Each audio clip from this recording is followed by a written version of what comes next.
Civil सेवा अभ्यर्थियों, स्वागत है आपका हमारे चैनल टीम आईएएस पर। टीम आईएएस यानी आपका एक कदम सफलता की ओर।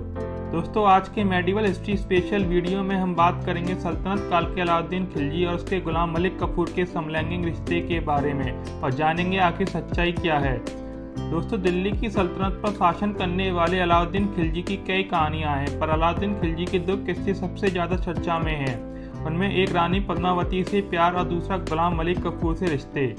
हालांकि गुलाम कफूर से रिश्ते को लेकर कई इतिहासकारों में मतभेद है। कोई लिखता है कि खिलजी और गुलाम एक दूसरे से जिस्मानी रिश्ते थे, तो कहीं यह भी लिखा मिलता है कि ये सच नहीं है। तो चलिए आइए जानते हैं कि दिल्ली की गद्दी पर खिलजी कैसे बैठा और कफूर कौन था और खिलजी के साथ उसके रिश्ते कैसे थे। दोस्तों, उन दोनों के रिश्ते की सच्चाई जो भी हो, लेकिन एक सच से इनकार नहीं किया जा सकता है कि अलाउद्दीन खिलजी ने 20 वर्षों तक दिल्ली की सल्तनत पर शासन किया और उसका राज्याभिषेक 21 अक्टूबर 1296 को हुआ था। ये गद्दी उसने अपने सगे चाचा, जो कि उसका ससुर भी था, यानी जलालुद्दीन फिरोज खिलजी की हत्या के बाद छीनी थी। इस तरह अलाउद्दीन खिलजी अपने वंश का दूसरा शासक बना था। जब उसने अपनी चचेरी बहन से शादी की तो खिलजी राज में उसका रुतबा बढ़ गया। उसने कई लड़ाइयाँ जीती। जलालुद्दीन फिरोज खिलजी उससे प्रभावित हुए। जब वह गुजरात दौरे पर था तो वह गुलामों के बाजार तक पहुंच गया। वहां उसकी नजर एक युवा पर पड़ी जिसका नाम था मलिक कफूर। अलाउद्दीन ने उसे 1000 स्वर्ण दिनार देकर खरीद लिया था, इसलिए इसे 1000 दिनारी के नाम से भी जाना जाता है। इसके अलावा दोस्तों, अलाउद्दीन दक्षिण विजय का श्रेय मलिक कफूर को ही दिया जाता है। तो मलिक कफूर ने सर्वप्रथम दक्षिण के राज्य देवगिरी पर आक्रमण किया था।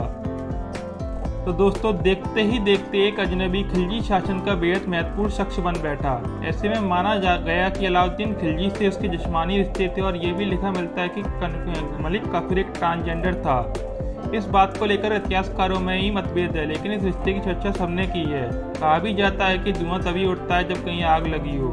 मलिक दिल्ली आने के बाद से जिस तरह खिलजी राज में तरक्की की सीढ़ियां चढ़ता गया, सर्वोच्च कुर्सी जनरल तक पहुंच गया, इस वजह से वह बहुतों को अच्छा नहीं लग रहा था।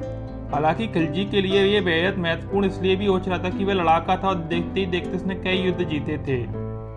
वह लूट खसोट कर खजाना बढ़ता रहा, तो स्वाभाविक है कि अलाउद्दीन के बिना प्रभावित हुए नहीं रह सका। लेकिन इतिहास में कुछ ऐसे तथ्य जरूर मिलते हैं जो ये सवाल उठाते हैं कि आखिर इन दोनों का रिश्ता क्या था।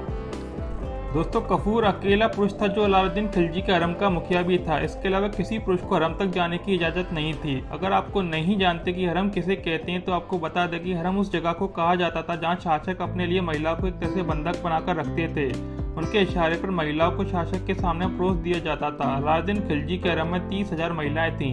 इनमें ज़्यादातर ऐसी थी जिनके पति का खिलजी ने कत्ल किया और उन्हें यहाँ हरम में लाकर डाल दिया।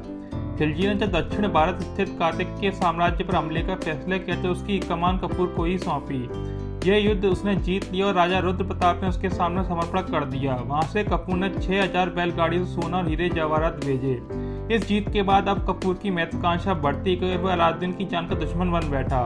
उसने अलाउद्दीन को एक धीमा जहर देकर मार दिया।